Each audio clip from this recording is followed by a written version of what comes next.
Do university professors in fields such as humanities qualify for the O-1 visa if they meet more than three of the eight required criteria?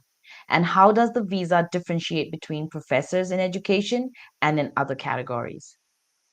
Yeah, so I think what's interesting about this is even though it's maybe in the humanities, because it's more of an education position, I would argue it's probably going to be an O-1A.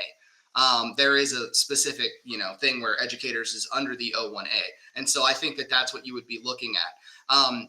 With the teacher, you can qualify by meeting three of those eight categories, and that's going to be things like exceptional teaching abilities within your field, like awards.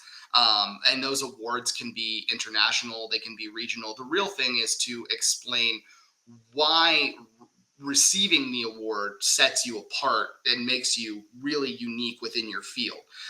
So there's things like awards, research contributions, um, and then national or international recognition for excellence in teaching or research. And I think research really opens the door too, because part of being a professor typically is that you are an educator but also a researcher. At least that's my understanding of it as a non-professor.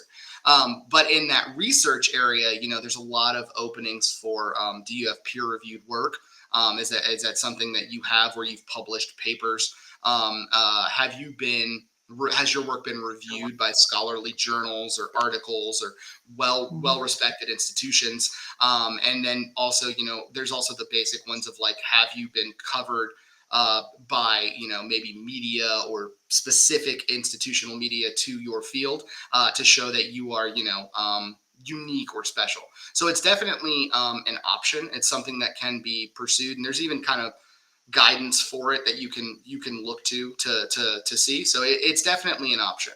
I will say personally, having not done one of those kinds of O-1As, that I think that it's going to require, like any O-1, a lot of evidence, but it's definitely possible.